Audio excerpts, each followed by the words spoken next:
e começando a revisão do capítulo 77 de Boruto, mas antes eu vou avisá-los que fiz muitos comentários e observações durante o resumo, portanto, peço para que não pulem para as considerações finais, deixarei cada tópico separadinho na timeline do vídeo para vocês. Partindo de onde o capítulo anterior parou, Kawaki confronta o Momoshiki / Boruto, deixando um clima bem pesado e todos em volta apreensivos. Especialmente a Sumire, que se recorda do momento em que o Kawaki disse que matou o Boruto, temendo que ele faça isso novamente. A Sarada até tenta fazê-lo se focar na missão, mas o Kawaki não dá ouvidos, argumentando que o Otsutsuki não se importa se eles estão na missão ou não. Até que o Shikamaru intervém perguntando se ele lembra do rosto do Naruto ao ver o seu filho morto, pedindo para que ele se acalme e reflita sobre o que realmente precisa ser feito. Talvez alguns julguem a falta de ação da Sumire, já que ela sabe o que aconteceu e não fez nada para parar o Kawaki, mas eu diria que a reação dela à troca de olhares entre ela e o Kawaki já fez muito. Além do que eu disse na revisão do capítulo 70, a Sumire é provavelmente uma das pessoas que melhor entendem o Kawaki sem julgá-lo, justamente por ter passado por uma situação parecida. Ela sabe o que ele fez e nesse momento ele não quer que os outros saibam. Sendo assim, logo em seguida ele decide sair em uma, segundo ele, missão menor, ignorando a todos, escapando, burlando a unidade sensorial e todos os vigias enquanto esconde o seu chakra e usa o Sukuna Hikona. E mesmo o Boruto, que pode senti-lo, não consegue determinar a sua localização exata, apesar de sentir que ele está próximo. Um detalhe muito curioso que pode até sanar algumas dúvidas que muitos tinham durante a luta contra o Jigen, e confirmar uma teoria que muitos tinham, incluindo eu mesmo, para explicar a razão do Naruto não saber exatamente onde o Jigen estava, apesar de ter habilidades sensoriais. O Jigen estava pequeno demais para ele conseguir determinar a sua localização, simples assim. Lembrando que o Naruto no modo Kurama não tem apenas a detecção de chakra, ele também consegue sentir as emoções do adversário, então apenas esconder o chakra não seria o suficiente. Engraçado como tanta gente na época fez uma tempestade em copo d'água por causa de um detalhe tão pequeno. Algumas coisas ficam subentendidas e não precisam de uma super explicação. Mas enfim, prosseguindo, logo em seguida, para piorar a situação, Aida decide sair para fazer compras casualmente, ignorando completamente o Boruto, já que ela não tinha permissão para sair, inclusive até se mostrando incomodada por ele estar tentando dar ordens nela, dizendo que se ele tentasse impedi-la de fazer o que quer, não seria simpática com ele, mostrando que talvez ela não esteja tão sob controle ou seguindo com um acordo quanto se imaginava. Mas apesar disso, Shikamaru a deixa fazer o que quiser por enquanto. Enquanto isso, o foco muda para um rápido trecho mostrando o que o Kodo está fazendo. Aparentemente, ele ainda não terminou de criar o seu exército de minions do Jubi, chamados de Tsumeaku, que seria algo como sujeira sob as unhas, sujeiras de garra, o que ao mesmo tempo dá a entender que essas criaturas na verdade são uma habilidade das marcas de garra, que corrobora com aquela minha teoria no capítulo 72, de que assim como o código é um sistema de regras para converter informações em outras formas, Kodo, que também significa código, teria a habilidade de converter matéria em outras formas. Inclusive, as marcas de garra se chamam Tsumeato, que podem ser traduzidas como marcas de arranhão deixadas pelas unhas. Em uma tradução mais literal, deixe sua marca de arranhão, o que também significa deixar a sua marca na vida, o que faz sentido para uma habilidade que está conectada à capacidade de teleporte. Bom, em todo caso, ele explica que criou mais de 1000 deles, além dos que ele está guardando, e que adoraria atacar Konoha com eles, porém, desde que a Aida estivesse lá, não haveria elemento surpresa. E voltando para Aida, ela explica ao Shikamaru o que o Kodo está fazendo e que ele planeja destruir tudo que o Kawaki valoriza, inclusive destacando que não acha que essas sujeiras de garra sejam fracas por terem vindo do Jubi. Mas eu acho que a questão que devemos levantar aqui é o quanto elas são fortes exatamente. Apesar da Aida ter dito que elas são fortes por terem vindo do Jubi, a gente sabe como funcionam essas histórias. Quando há um exército gigantesco ou muito numeroso de soldados ou bichos genéricos com um design padronizado, eles costumam ser nada mais do que buchas de canhão. Não tem como ser muito diferente, até porque se cada um desses bichos tiver o nível de um Jinchuriki, acabou para o mundo ninja. Isso me cheira muito àquele clássico exagero para aumentar a tensão e sensação de perigo, uma isca narrativa.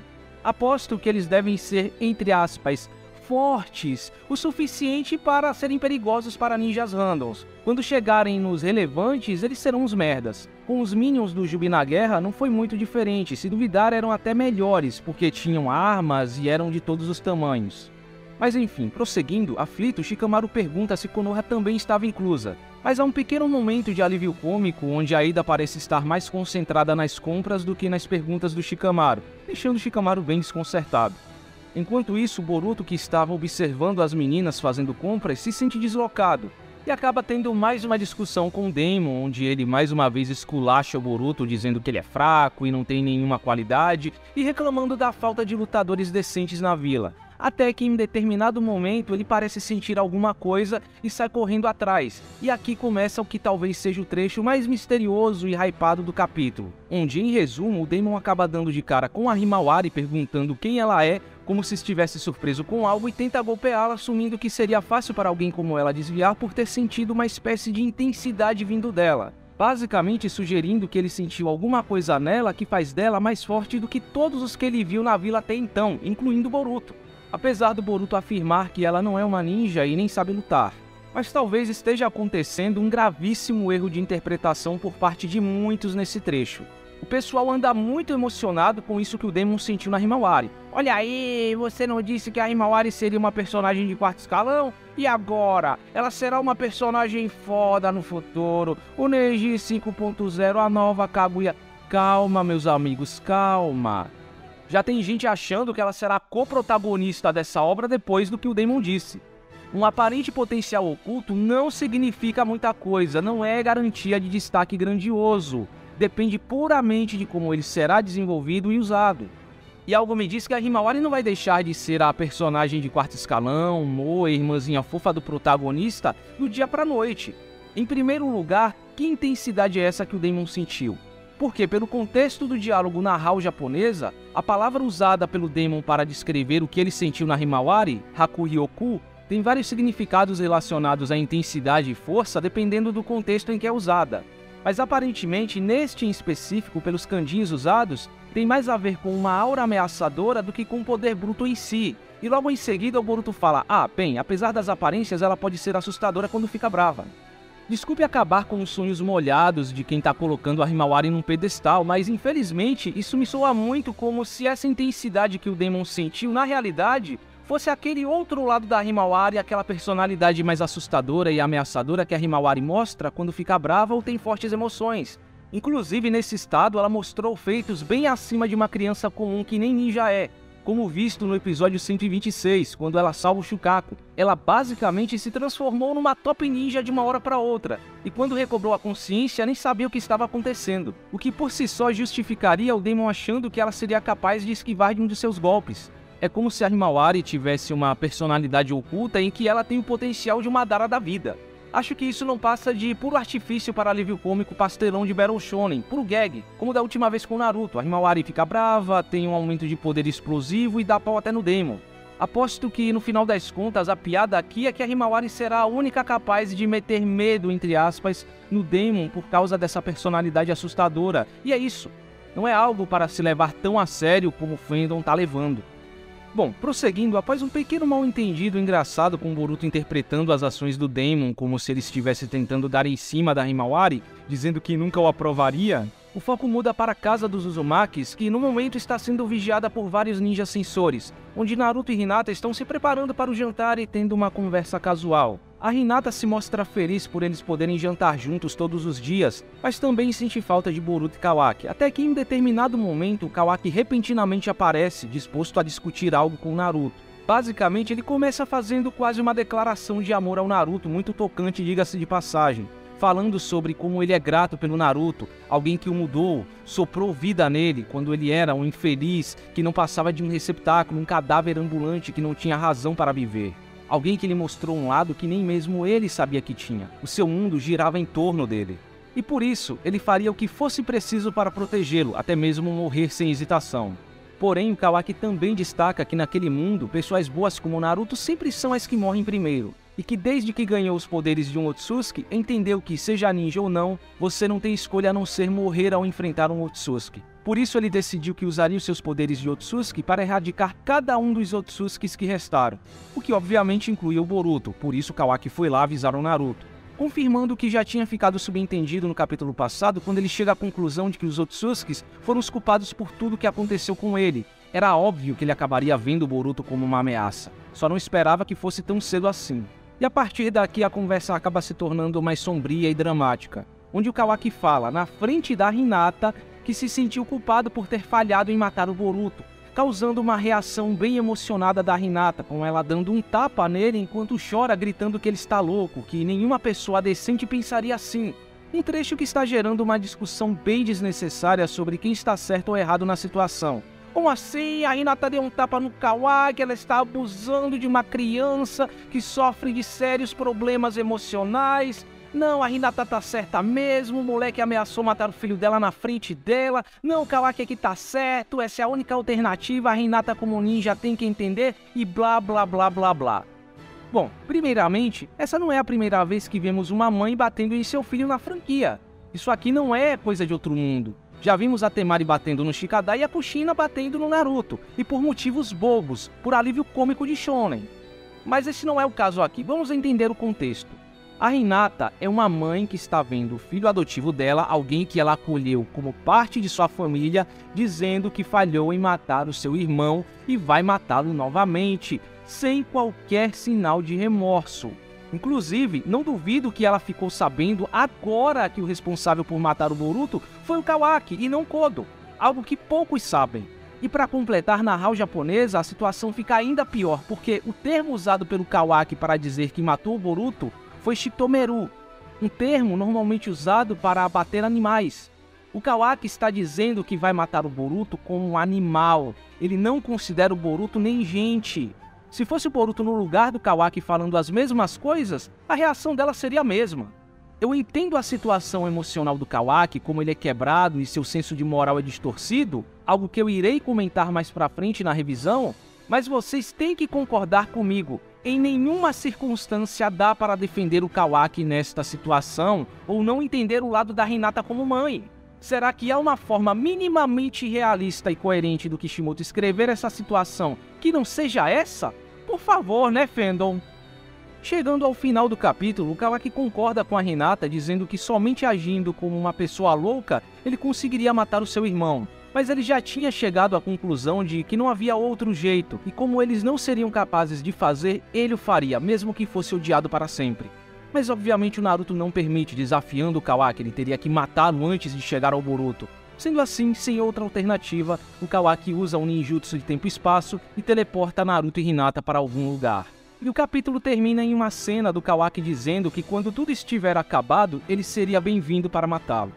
Agora, indo para as considerações finais, esse é um capítulo onde tecnicamente não aconteceu muita coisa, assim como o último, é apenas um capítulo de transição preparando o terreno para os próximos acontecimentos. Mas apesar disso, ele teve alguns trechos que estão dando o que falar, especialmente no final.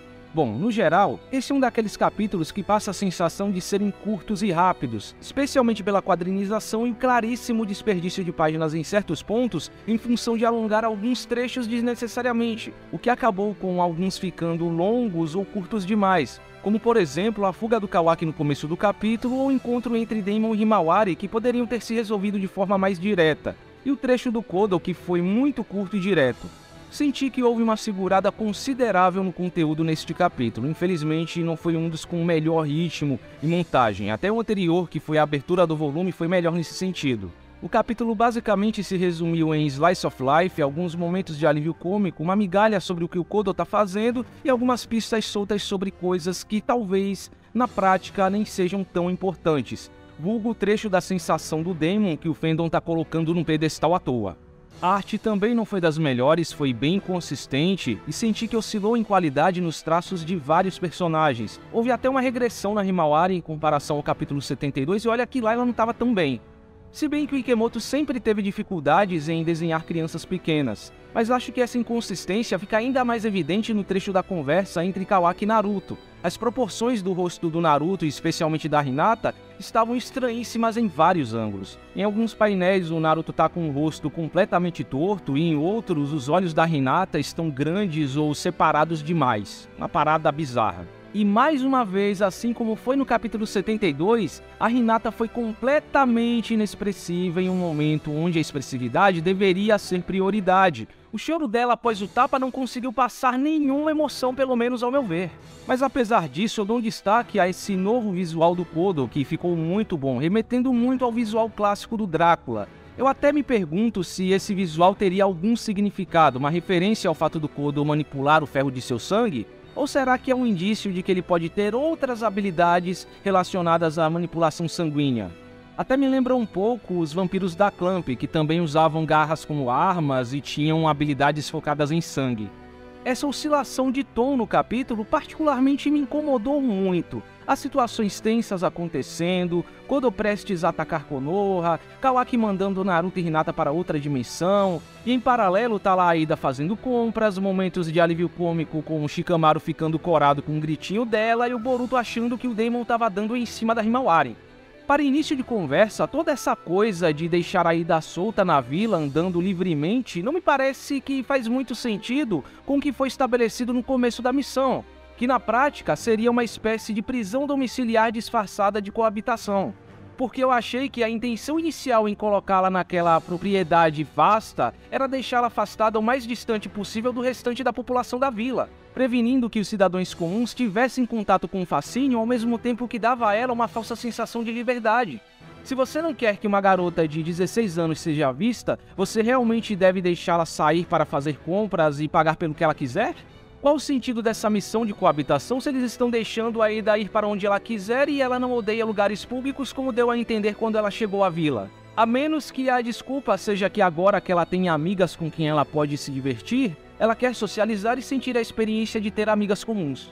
Vocês me conhecem, eu não sou o tipo de fã que fica querendo achar pelo em ovo para reclamar ou ficar julgando o autor por qualquer detalhezinho. Eu sempre tento entender por que certa situação acontece do jeito que acontece, seja dentro do contexto da história que está sendo contada ou narrativamente falando. Mas infelizmente eu não consigo achar um argumento para defender o que o Shikamaru está fazendo.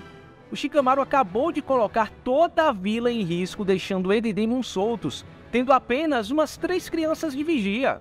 O Boruto mal conseguiu segurar o Daemon quando ele desembestou para cima da Himawari. Eu sei que eles precisam agradar a Aida e prevenir que ela se torne uma inimiga, mas eu esperava pelo menos um pulso mais forte por parte de Konoha, porque a Aida também tem que obedecer os termos do trato.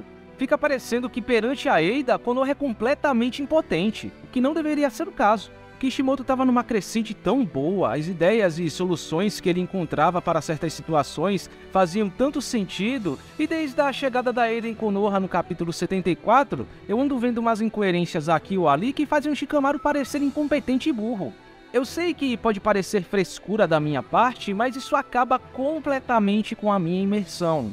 Não dá para levar a sério uma situação que devia ser séria, dramática e com intenção de aumentar o clima de tensão, quando algo extremamente bobo acontece em paralelo.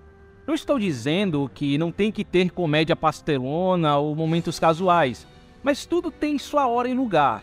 O último capítulo foi um bom exemplo de onde esses momentos mais casuais e de alívio cômico devem ser colocados. Eu aposto que esse capítulo vai acabar sendo expandido no anime e se transformando naqueles clássicos momentos clichês das meninas no shopping provando várias roupas, incluindo Sumire Sarada. Podem anotar, isso é quase igual a episódio de praia, quase todo anime tem. Mas por outro lado, apesar dessas ressalvas, compensou abrindo muitas possibilidades para o futuro da obra, e talvez dando um gancho para o início daqueles eventos que vemos na visão do futuro do Boruto e o final da parte 1 do mangá com o que o Kawaki acabou de fazer no final. Sem dúvidas, um ótimo pontapé inicial para o começo do ano. Até podemos dizer que a profecia do Momoshiki está começando a se concretizar. Boruto já está começando o processo de, entre aspas, perder tudo. Só que agora o trecho da profecia sobre os seus olhos azuis tirarem tudo dele parece não se encaixar muito bem. O Boruto acabou de perder os seus pais devido ao Kawaki, a não ser que talvez os olhos azuis seja algo figurativo, significando que ele testemunhará tudo que perdeu ou não terminou de perder tudo. Ainda há sua irmã, amigos e a vila em si. Às vezes eu me questiono se essa história do Boruto perder tudo não foi uma má interpretação do destino que o Momoshiki viu, porque, como vimos no capítulo passado, o Boruto foi capaz de ver cenas soltas. Talvez o Momoshiki tenha visto o momento em que ele está no controle do corpo do Boruto, assumindo que ele está destinado a se tornar o seu receptáculo e, consequentemente, perder tudo entre aspas. Mas talvez ele não sabe em que contexto isso acontece. Pode ser que de fato o Momoshiki acabe assumindo o corpo do Boruto, mas em uma situação em que eles estejam trabalhando juntos, algo que o Momoshiki, quando viu esse destino, nunca imaginaria. Bom, em todo caso, até me admira que tenha gente surpresa e reclamando das ações do Kawaki nesse capítulo. Ai meu Deus, o Kawaki é um cuzão, estragaram o personagem. Peraí, vocês estão lendo exatamente o mesmo mangá que eu?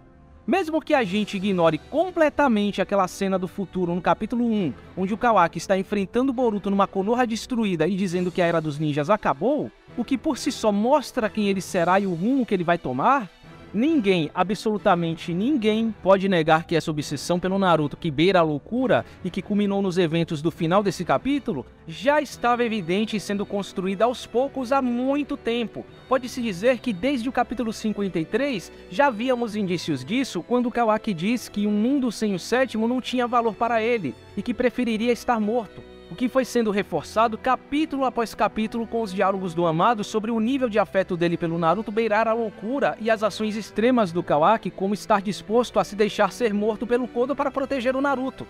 E diferente do Kawaki do anime, que está sendo humanizado e que até tem um certo lado fofo e gentil, o Kawaki do mangá sempre foi retratado tendo uma moral distorcida. Apesar do Kawaki ter sido mudado pelo Naruto, como ele mesmo afirma, sempre ficou evidente que ele nunca compartilhou de seus ideais. Para ele, os fins justificam os meios, o que fica evidente no treinamento com o time 7, onde ele dá razão para os métodos do Jigen. Ele se importa com a segurança física do Naruto, mas desconsidera seus sentimentos, rejeita seguir seu caminho de compaixão e cooperação, etc. O que é bem irônico, pois foi esse exato caminho que salvou a vida dele, mas ele retribuiu como? Arruinando a vida do Naruto e quem sabe até mesmo a infraestrutura de Konoha, muito pior do que qualquer outro Otsutsuki ou vilão poderia fazer. Eu já devo ter dito isso em outras revisões, mas o Kawaki é um personagem exatamente como Kimimaro e o Haku no passado, só que do lado dos heróis. Ele irá até as últimas consequências pela pessoa que o acolheu e lhe deu um propósito. Porém, eu sinto que, diferente dos casos do Kimimaro e do Haku, o caso do Kawaki é menos sobre Naruto e mais sobre a salvação de seu trauma. A sua satisfação pessoal em ser útil e salvar aquela pessoa que mudou a sua vida, ao ponto dele fazer mal a ela, ser odiado por ela e destruir tudo o que ela construiu. O Naruto é apenas um rosto a quem ele se afeiçoou. Ele quer que o Naruto sobreviva além de tudo apenas para que ele se sinta satisfeito e morra em paz. E isso me parece muito com a Eida em relação aos sentimentos dos outros. É mais sobre ela e o seu desejo de ser amada do que construir um relacionamento genuíno. Afinal, bem como eu disse na revisão passada, me parece que o puro egoísmo humano é o tema principal dos vilões de Boruto. Mas em defesa do Kawaki, muito disso parece ser devido a como ele foi criado. Não é surpreendente que ele tenha um senso distorcido de amor e pareça não entender o que é ter laços reais, quando ele está experimentando isso pela primeira vez e só foi criado por pessoas mais. A influência da criação do Jigen ainda está muito enraizada nele, não é algo que pode ser mudado em, sei lá, alguns meses em que ele está convivendo com a família Uzumaki. E também não acho que é como se ele só se importasse com o Naruto e desse um foda-se para todos à sua volta. As pessoas esquecem que o Kawaki é a mesma pessoa que estava prestes a se sacrificar para que o Boruto pudesse recuperar a sua consciência. E no próprio diálogo dele neste capítulo, ele admite que não tinha outra opção. Ele não queria chegar a esse ponto. Mas, do ponto de vista dele, a ameaça do Momoshiki estará sempre à espreita e o Naruto não vai fazer o que ele acha que precisa ser feito. Convenhamos que não é como se o Kawaki estivesse pensando muito diferente do Sasuke e dos outros Kages, que disseram que o Boruto precisaria ser morto se necessário. Longe de mim dizer que ele está certo, não há como negar que o julgamento dele está sendo extremamente precipitado, porque no momento o Boruto não é uma ameaça imediata, e sim um Kodo, e ele está fazendo isso da maneira mais escrota e extremista possível, mas dá para entender o ponto dele. Acho que o objetivo do Kawaki não seja tão raso quanto alguns estão dizendo por aí. Por mais que a principal motivação para ele querer acabar com os Otsutsuki seja proteger o Naruto, ele tá bem certo no ponto que levantou. Os ninjas não têm condição de enfrentar ameaças como os Otsutsukis. Eles mal saem por cima confiando em Naruto e Sasuke, que agora estão bem abaixo do que eles eram anteriormente. Agora a escala de poder está entrando no reino dos deuses universais, e tudo que os ninjas têm são kunais e ninjutsus extravagantes. Não esqueçam que foram 5 Kages para segurar o Kinshiki, o Otsutsuki mais bunda visto até agora. Querendo ou não, gostando ou não, isso pode se tornar benéfico para o mundo ninja e vários outros mundos a longo prazo. Ele estaria livrando o universo e várias dimensões da ameaça que os Otsutsuki representam, e também pode ser um meio para conhecermos mais do próprio clã, já que o Kawaki estará caçando eles. Nesse meio tempo, além de vermos mais Otsutsukis, podemos descobrir mais detalhes sobre suas origens, de que planeta ou dimensão eles foram originados, como o clã se organiza, o Kawaki fazendo genocídio de Otsutsukis inocentes que não tem nada a ver com o que o restante do clã está fazendo, e quem sabe até mesmo vermos o alto escalão do clã, se é que ele existe, tomando alguma atitude. Enfim, eu vejo muito potencial nesse objetivo dele, talvez abrindo um leque enorme de possibilidades para o futuro da obra. Só que isso implica em Ada e Daemon deixando a vila junto com o Kawaki. A Ada seguiria ele sem questionar, sem contar que a clarividência dela seria extremamente útil para essa possível caça aos Otsutsukis.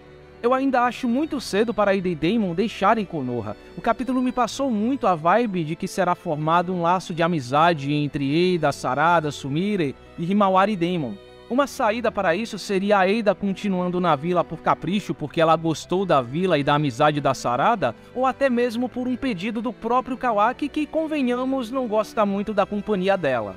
Tipo, fique aqui, se comporte, que quando eu terminar o meu trabalho, volto aqui e a gente ficar junto. Para não dizer, eu só vou esperar ficar mais forte, superar o Daemon e te matar quando voltar. Agora, como vai acontecer a transição entre acabar com os Otsutsukis e acabar com a Era dos Ninjas? Aí são outros 500.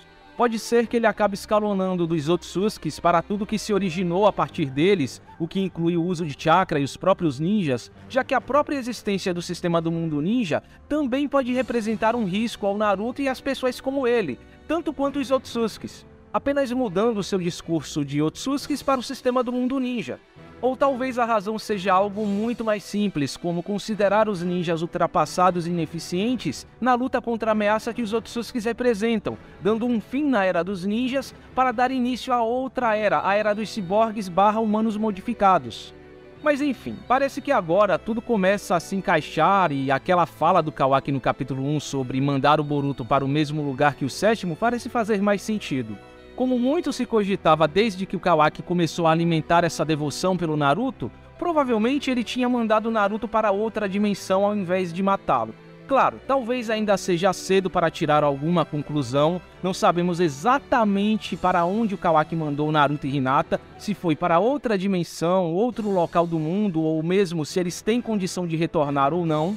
Mas assumindo que seja de fato outra dimensão, será que o Naruto não conseguiria sair de lá facilmente com o Kuchiyuzi reverso? Aliás, temos um precedente disso com o Kashinkode, que conseguiu escapar da base da Kara, que fica em outra dimensão, com o Kuchiyuzi reverso. Bom, acredito que devem dar alguma desculpa para que isso não seja possível, como por exemplo, a distância da dimensão. Pois como vimos no Arco da Guerra, quando o Obito tenta abrir portais, quanto mais distante é a dimensão, aparentemente mais difícil se torna abrir um portal para ela. Nesse caso, seria necessário uma grande quantidade de chakra para abrir um portal para essa dimensão, ou talvez um ninjutsu de tempo e espaço mais complexo do que apenas um Kuchiyuzi. Ou uma dimensão que só pode ser acessada pelos poderes do Ishiki e unicamente por eles.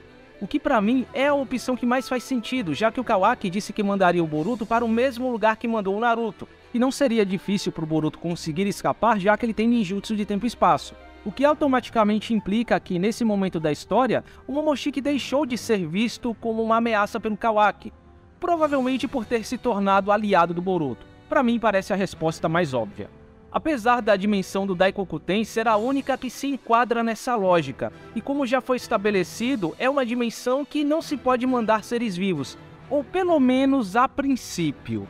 Vai que as modificações feitas pelo Amado talvez tenham influenciado nas limitações da habilidade, ou até mesmo que o potencial latente do Kawaki como receptáculo perfeito tenha influenciado nisso, deixando o Daikokuten mais forte e abrangente ou simplesmente permitindo que o Kawaki abra um portal diretamente para lá. Algo que o Ishiki não conseguiria fazer anteriormente por estar em um receptáculo imperfeito. Lembrando que no capítulo 71, o Amado afirmou que o poder do Kawaki só tende a crescer gradualmente. E já vimos um pouco disso neste capítulo, onde o Kawaki mostrou ter mais um triângulo no olho.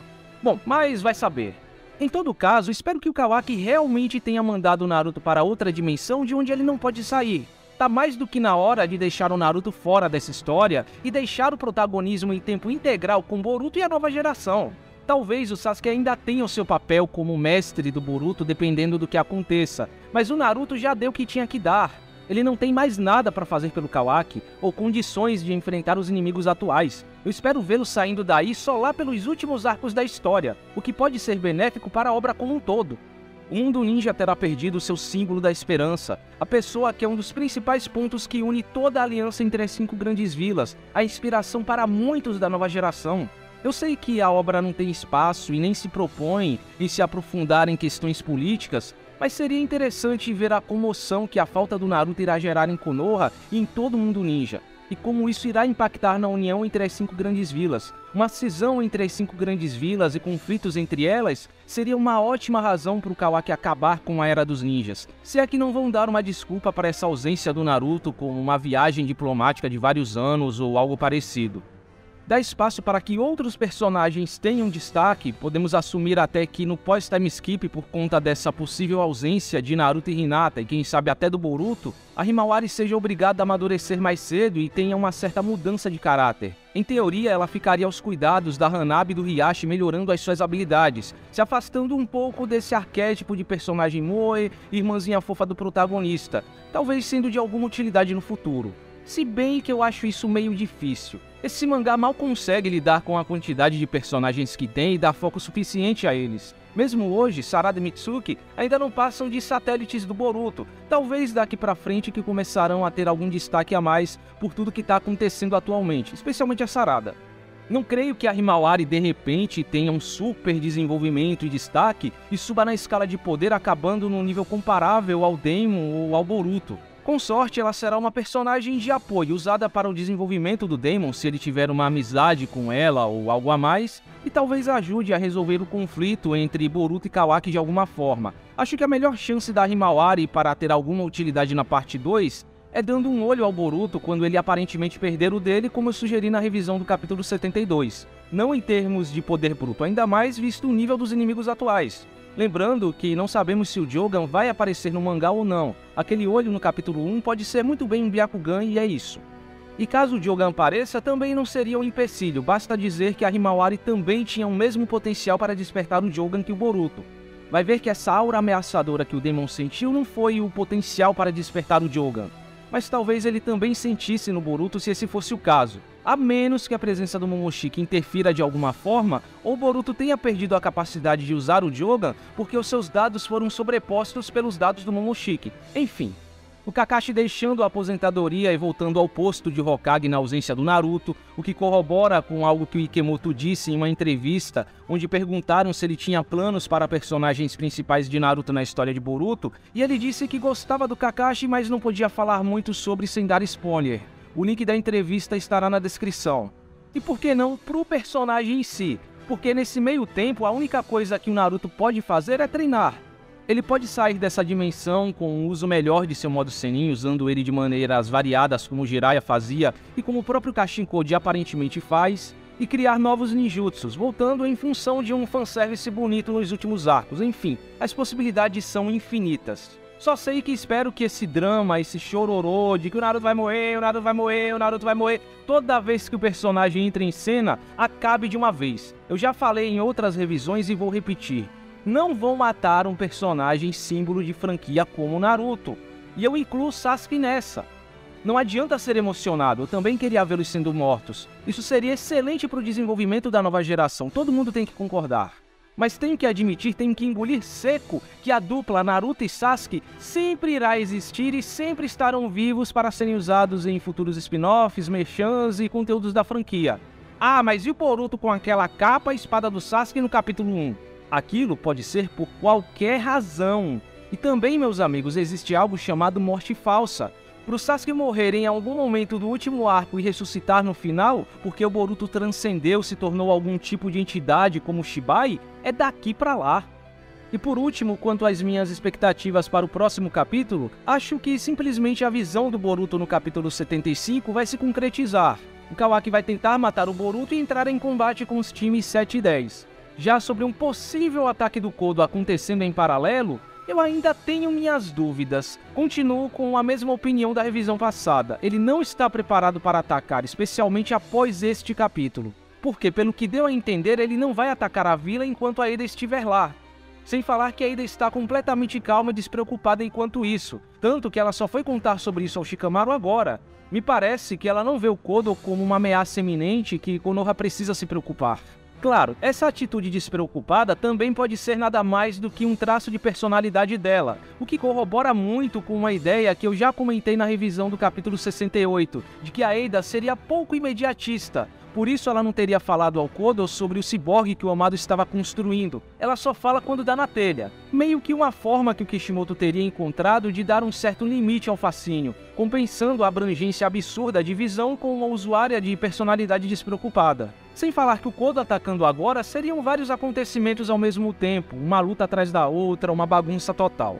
Prefiro que isso aconteça no próximo arco ou após o time skip, dando tempo para o Kodo conseguir alguns aliados com mais personalidade. Mas por outro lado, parando para pensar, talvez ironicamente, o Kodo seja o único capaz de impedir que o Kawaki mate o Boruto nesta situação. Porque pensem comigo, se o Kawaki tentar matar o Boruto enquanto o Kodo invade a vila, o Kodo não teria outra escolha a não ser forçado a proteger o Boruto, pois ele é o seu sacrifício ideal para o Jubi. Além dele ser 100% Otsutsuki diferente do Kawaki, o Kodo provavelmente preferiria matar o Kawaki com suas próprias mãos. Então, o ataque do Kodo acontecendo agora, talvez compensando a falta de elemento surpresa com a quantidade, seja a única saída para o Boruto, que daria um cenário bem interessante onde o Kodo, no final das contas, pode acabar sendo um aliado temporário. Bom, possibilidades. Veremos o que o próximo capítulo nos aguarda. Bom, então é isso, espero que tenham gostado da revisão e nos vemos no próximo vídeo.